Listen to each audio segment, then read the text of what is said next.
సుమన్ టీవీలో మీ business promotions కోసం ఈ కింది నెంబర్ను సంప్రదించగలరు.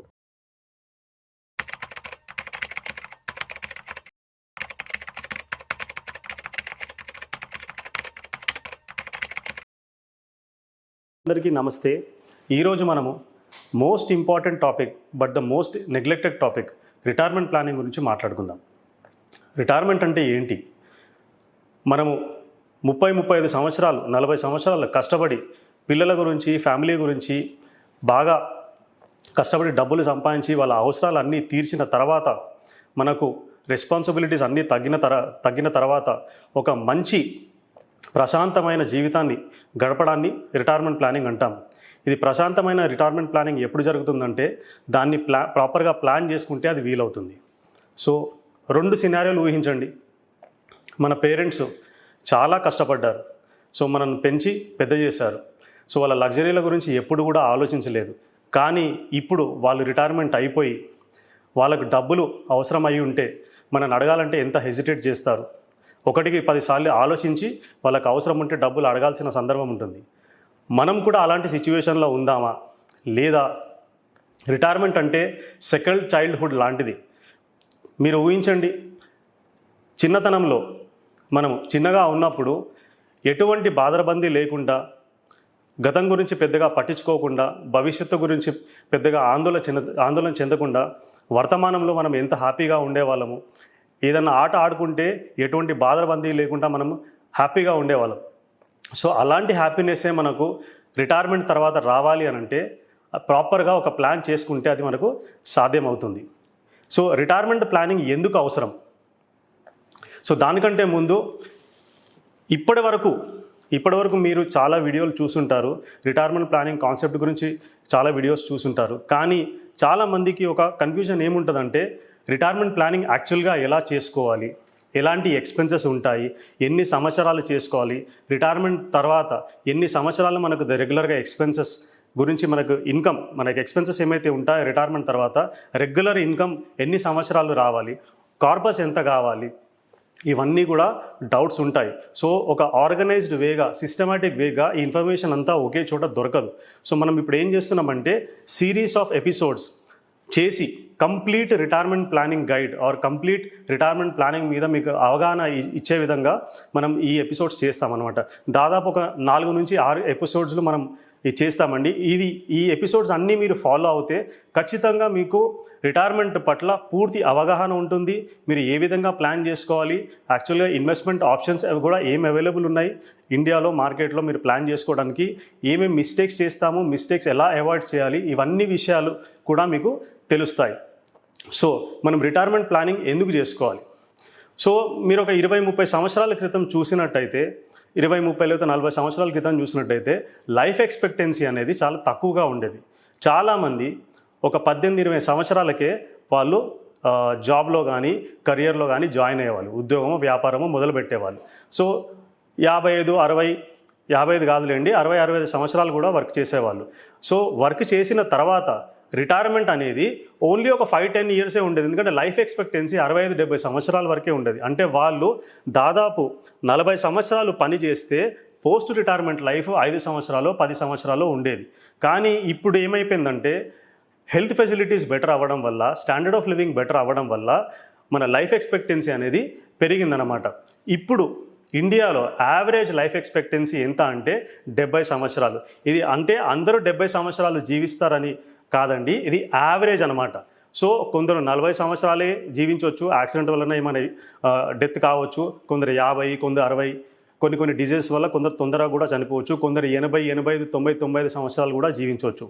అయితే ఎవరైతే వాళ్ళ హెల్త్ని జాగ్రత్తగా చూసుకుంటారో వాళ్ళు దాదాపు 80-85 సంవత్సరాలు జీవించడానికి చాలా ఛాన్సెస్ ఉన్నాయన్నమాట.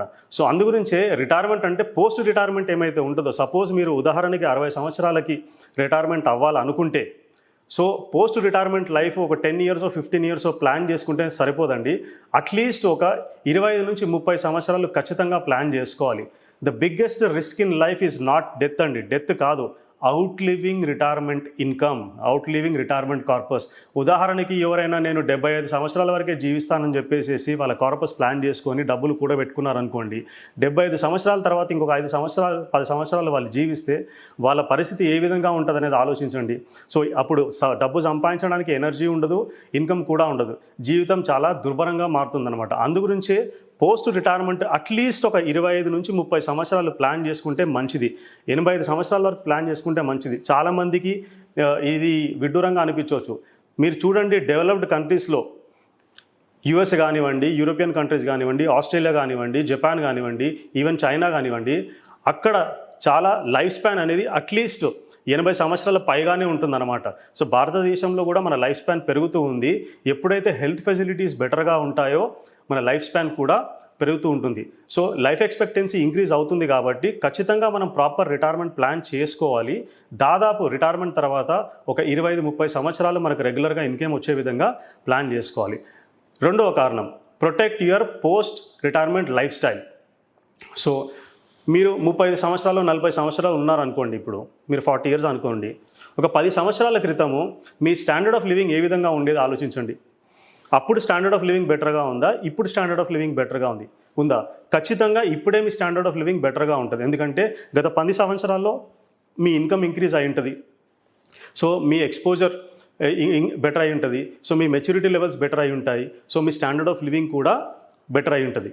సో ఇప్పుడు గత 10 సంవత్సరాలు ఏ విధంగానైతే మీ స్టాండర్డ్ ఆఫ్ లివింగ్ బెటర్ అయ్యిందో, వచ్చే 10, 15, 20 సంవత్సరాల్లో, మీ ఉదాహరణకి మీరు 40 సంవత్సరాలు అనుకోండి, మీరు 60 సంవత్సరాలకి రిటైర్మెంట్ అవ్వాలనుకుంటే వచ్చే 15, 20 సంవత్సరాల్లో మీ స్టాండర్డ్ ఆఫ్ లివింగ్ బెటర్ అవుతుంది. యాక్చువల్గా మీ లైఫ్లో మీరు బెటర్ స్టాండర్డ్ ఆఫ్ లివింగ్ మీరు లీడ్ చేసేది at the time of retirement అనమాట. సో ఆ స్టాండర్డ్ ఆఫ్ లివింగ్ మీరు ఏమైతే లీడ్ చేస్తారో 60 సంవత్సరాలకి, ఆ 60 సంవత్సరాలకి లైఫ్ స్టైల్ ఏమైతే ఉంటుందో పోస్ట్ రిటైర్మెంట్ కూడా అది మనము లీడ్ చేయాల్సిన అవసరం ఉంటుంది. ఎప్పుడైతే స్టాండర్డ్ ఆఫ్ లివింగ్ డిటేరియేట్ అవుతుందో, తగ్గుతుందో, అది మనల్ని డిప్రెషన్కి లోన్ చేస్తుంది అనమాట. సో ఆ విధంగా కాకుండా మన స్టాండర్డ్ ఆఫ్ లివింగ్ మెయింటైన్ చేయాలి అని అంటే ప్రాపర్గా ప్లాన్ చేసుకోవాల్సిన అవసరం ఉంటుంది. మూడవ కారణం, సో పిల్లలు కానివ్వండి, స్పౌస్కి కానివ్వండి, ప్రొటెక్షన్ ఖచ్చితంగా ప్రొవైడ్ చేసుకోవాలి. అందుకోసమే ఒక ప్రాపర్ రిటైర్మెంట్ ప్లాన్ అనేది మనం చేసుకోవాలి. Increasing cost of health. So advance in medical facilities వల్ల మనము ఎక్కువ సంవత్సరాలు జీవిస్తున్నాము, కానీ దానికి కూడా ఒక పెద్దగా కాస్ట్ ఇంకర్ అవుతుందన్నమాట. సో మెడికల్ ఇన్ఫ్లేషన్ ఇండియాలో దాదాపు 13 నుంచి 15% వరకు ఉన్నది. మనం కోవిడ్ పీరియడ్లో కూడా చూసాము. ఒక 3-4 రోజులు, వారం రోజులు హాస్పిటలైజేషన్ అయితే లక్షలకు మెడికల్ బిల్లు వచ్చాయన్నమాట మనకు. సో మంచిగా హెల్త్ కాస్ట్ ఇంక్రీజ్ అవుతుంది కాబట్టి మనం ప్రాపర్గా ప్లాన్ చేసుకోవాల్సిన అవసరం ఉంది. Break down of traditional support systems. ఒక 30-40 సంవత్సరాల క్రితము మనకు జాయింట్ ఫ్యామిలీ సిస్టమ్ ఉండేది. అందరూ కూడా, అన్నదమ్ములందరూ కూడా ఒకే దగ్గర ఉండేవాళ్ళు. ఇంటి పెద్ద అందరినీ చూసుకునే వాళ్ళు అనమాట.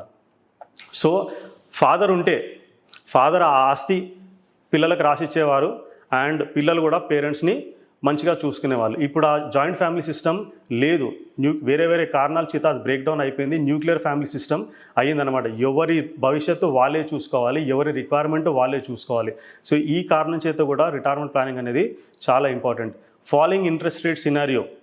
సో ఒకప్పుడు వడ్డీ రేట్లు ఫిక్స్డ్ డిపాజిట్ల పైన కానివ్వండి, ఇంకా వేరే పోస్ట్ ఆఫీస్ సేవింగ్స్ల పైన కానివ్వండి, దాదాపు 12-13% వరకు కూడా ఉండేటివి ఒక టైంలో, మీరు ఒక 25-30 సంవత్సరాల క్రితం చూస్తే.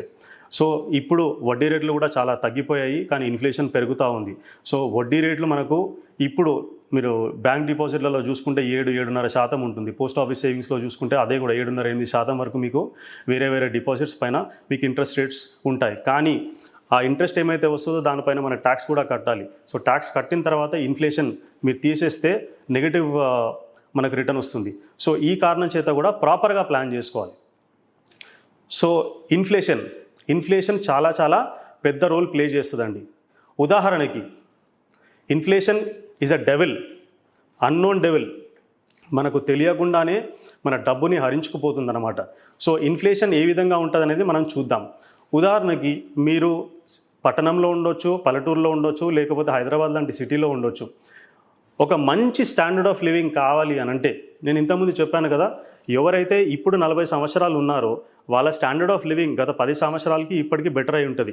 ఇప్పుడు 40 సంవత్సరాల నుంచి 60 సంవత్సరాలు కన్సిడర్ చేస్తే వచ్చే 15-20 సంవత్సరాల్లో లైఫ్ స్టైల్ ఇంకా పెరుగుతుందన్నమాట. స్టాండర్డ్ ఆఫ్ లివింగ్ పెరుగుతుంది, లైఫ్ స్టైల్ కూడా పెరుగుతుంది. సో మీకు ఇప్పుడు నెలకి ₹1,00,000 ఖర్చు అవుతున్నాయి అనుకోండి. సో 60 సంవత్సరాలు వచ్చే వరకల్లా ఏదైతే బెటర్ స్టాండర్డ్ ఆఫ్ లివింగ్ ఉంటుందో అదే ఈరోజు మనం రెప్లికేట్ చేయాలనుకుంటే దాదాపు మీరు ఇప్పుడు ఎంతైతే పెడుతున్నారో డబుల్ కూడా కావచ్చు, దానికంటే కూడా. జస్ట్ ఉదాహరణకి ఒక 50,000 అనుకుందాం. 50,000లో ఒక మంచి స్టాండర్డ్ ఆఫ్ లివింగ్ అనేది రాదండి. నేను చెప్పేది మీకు నమ్మకం కాకపోవచ్చు, కానీ 18 సంవత్సరాలుగా నేను ఇది చాలామందికి రిటైర్మెంట్ ప్లానింగ్ చేశాను. ఎక్స్పెన్సెస్ ఏ విధంగా ఉంటాయి అనేది దగ్గరగా చూసిన వాడిని. సో ₹50,000 ఒక మీకు మంచి స్టాండర్డ్ ఆఫ్ లివింగ్ కావాలంటే కుదరదు. ఎందుకు చెప్తున్నాను అనేది మీకు తర్వాత ఎపిసోడ్స్లో తెలుస్తుంది. నేను డీటెయిల్గా చెప్తాను. ఒక ₹50,000 మీకు ఇప్పుడు ఖర్చు అవుతుంది అనుకోండి. 7% ఇన్ఫ్లేషన్ తీసుకుంటే, ఇన్ఫ్లేషన్లో 2 రకాలండి. జనరల్ ఇన్ఫ్లేషన్ రేట్ ఒకటి, లైఫ్ స్టైల్ ఇన్ఫ్లేషన్ రేట్ ఒకటి. సో మనకు జనరల్గా గవర్నమెంట్ మనకు ఒక ఇన్ఫ్లేషన్ రేట్ ఇస్తుంది. అది 5%, 6%, 4% అని జనరల్గా చెప్తూ ఉంటారు. సిఐ అంటాం దాన్ని మనం. సో కానీ మనకు పర్సనల్గా వచ్చే వరకల్లా ఇన్ఫ్లేషన్ రేట్ గవర్నమెంట్ ఇచ్చే ఇన్ఫ్లేషన్ రేట్ కంటే ఎక్కువగా ఉంటుంది. ఉదాహరణకి 7% అనుకోండి, జనరల్గా 7% కంటే ఎక్కువనే ఉండొచ్చు. 7% తీసుకోండి. మీకు ఈరోజు ఒక మంచి డీసెంట్ స్టాండర్డ్ ఆఫ్ లివింగ్కి ₹50,000 ఖర్చు అయితే ఒక 10 సంవత్సరాల తర్వాత అదే స్టాండర్డ్ ఆఫ్ లివింగ్ మీరు మెయింటైన్ చేయాలి అని అంటే 7% ఇన్ఫ్లేషన్తో దాదాపు మీకు ₹98,358 కావాలి. ఆల్మోస్ట్ మీకు ₹1,00,000 కావాలి 10 సంవత్సరాల తర్వాత. అదే 20 సంవత్సరాల తర్వాత అనుకోండి, దాదాపు ₹1,93,000 కావాలంటే ఆల్మోస్ట్ ₹2,00,000 మీకు 20 సంవత్సరాల తర్వాత కావాలి. 25 సంవత్సరాల తర్వాత చూస్తే ఇప్పుడు 50,000 ఖర్చు అయితే 25 ఇయర్స్ తర్వాత దాదాపు ₹2,71,000 నెలకి కావాలండి. సో ఎవరైతే 35 సంవత్సరాలు ఉంటారో, ఇప్పుడు 60 సంవత్సరాలకి రిటైర్మెంట్ అవ్వాలనుకుంటే దాదాపు ఇప్పుడు ₹50,000 ఖర్చు అవుతే మీరు రిటైర్మెంట్ అయ్యే టైం వరకల్లా ₹2,71,000 అవుతాయి. ఇంతకంటే ఎక్కువ అవుతుంది. ఎందుకంటే మనము లైఫ్ స్టైల్ ఎక్స్పెన్సెస్ కన్సిడర్ చేయట్లేదు. మీ స్టాండర్డ్ ఆఫ్ లివింగ్ పెరుగుతుందని ఇంతకుముందు మాట్లాడాను కదా, దీనికంటే చాలా ఎక్కువగా అమౌంట్ అవసరం అయి ఉంటుంది. కంగారు పడాల్సిన అవసరం లేదు. ఎంత డబ్బులైనా కానీ ప్రాపర్గా ప్లాన్ చేసుకుంటే అచీవ్ చేయడానికి వీలవుతుంది. మనం తర్వాత ఎపిసోడ్స్లో అది చూద్దాం. సో ఇన్ఫ్లేషన్ కూడా పెరుగుతుంది కాబట్టి ప్రాపర్గా ప్లాన్ చేసుకోవాల్సిన అవసరం ఉందన్నమాట. సో ఒక మంచి ప్లాన్ ఉందనుకోండి, మన డిగ్నిటీ, మన సెల్ఫ్ రెస్పెక్ట్ రిటైర్మెంట్ తర్వాత కూడా మనకు కంటిన్యూగా అదే విధంగా ఉంటాయి. ఒకవేళ ప్రాపర్గా రిటైర్మెంట్ ప్లానింగ్ మనం చేసుకోకపోతే మన డిగ్నిటీ కోల్పోయిన వాళ్ళం అవుతాము, ఇమోషనల్ స్ట్రెస్కి గురైన వాళ్ళం అవుతాము, అండ్ అదేవిధంగా లోన్లీనెస్, డిప్రెషన్కి కూడా గురి అయ్యే అవకాశం ఉంది. సో రిటైర్మెంట్ మనము ఈ విధంగా కావాలనుకుంటే ప్లాన్ చేసుకోవాల్సిన అవసరం లేదు. రిటైర్మెంట్ మనం సెకండ్ చైల్డ్హుడ్ లాగా ప్లాన్ చేసుకోవాలి అనుకుంటే ఒక ప్రాపర్ ప్లాన్ చేసుకోవాలన్నమాట. హ్యాపీగా ఉండాలి. మనం పిల్లల పైన డిపెండెంట్ కాకుండా వాళ్ళకు అవసరం వచ్చినప్పుడు మనం హెల్ప్ చేసే పొజిషన్లో ఉండాలి అనుకుంటే ప్రాపర్గా ప్లాన్ చేసుకోవాల్సిన అవసరం ఉందన్నమాట. We should live retirement fearlessly and happily. ఒక విషయం చెప్తానండి, మనకు తినడానికి 2 పదార్థాలు ఉన్నాయండి. ఒకటి హల్వా, ఒకటి చెన. శనగలు రెండు కూడా ఖచ్చితంగా తినాలి. మనకు ఆప్షన్ ఇచ్చారనుకోండి, మీరు హల్వా మొదలు తింటారా, శనగలు మొదలు తింటారా అంటే మనందరం కూడా చాలామంది హల్వానే మొదలు తింటామంటాం. ఎందుకంటే తీయగా ఉంటుంది, ఎంతంటే అంత అమాంతం లాగించేసేయచ్చు. శనగలు హల్వా తిన్న తర్వాత తినాలి. శనగలు అంటే ఉడకబెట్టినే కాదండి, వేయించిన శనగలు. సో శనగలు తినడంలో కూడా ప్రాబ్లం ఏమీ లేదు, కానీ పళ్ళు ఉండవు. మరి తర్వాత ఏం చెప్తున్నానంటే, ఇప్పుడు సంపాదించిన డబ్బు ఇప్పుడే మనము అంతా అనుభవించేద్దాము, అన్ని ఖర్చు ఇప్పుడే పెట్టేద్దామంటే హల్వా తిన్నట్టు, రైట్?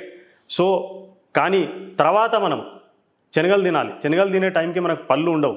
సో ఇప్పుడు కొంచెం కష్టమైనా కానీ శనగలు తింటే తర్వాత తాపీగా మనం హల్వా తినొచ్చు. శనగలు తినడం అంటే కొద్దిగా కష్టమైనా మీరు ఇప్పుడు సంపాదించిన డబ్బులోంచి కొద్దిగా పక్కన పెట్టామనుకోండి, మనం రిటైర్మెంట్ తర్వాత మనకు కావాల్సిన స్టాండర్డ్ ఆఫ్ లివింగ్ ఏమైతే ఉందో అది మనం జీవించగలుగుతాం అనమాట. సో ఫస్ట్ మనం కొంచెం కష్టమైన ఫస్ట్ శనగలు తిందాము, తర్వాత తాపీగా హల్వా తిందాము. సో అందుగురించే ఇప్పుడు మనము ఖచ్చితంగా రిటైర్మెంట్కి రెగ్యులర్గా ఇన్వెస్ట్మెంట్ చేసుకుంటూ వెళ్ళాలి. సో మనం నెక్స్ట్ ఎపిసోడ్స్లో ఏ విధంగా ఎక్స్పెన్సెస్ ఉంటాయి మనకు రిటైర్మెంట్లో, సో ఐటమ్ బై ఐటమ్ నేను ఎక్స్ప్లెయిన్ చేస్తాను. దాని తర్వాత మీకు ఓవరాల్గా ఎంత టైంలో టోటల్ కార్పస్ ఎంత కావాల్సి వస్తుంది, ఆర్ కార్పస్ రిటైర్మెంట్ తర్వాత మీకు ఎన్ని సంవత్సరాలు సపోర్ట్ చేస్తుంది, ఈ విషయాలన్నీ కూడా మనము మాట్లాడుకుందామండి. Thank you. నమస్తే.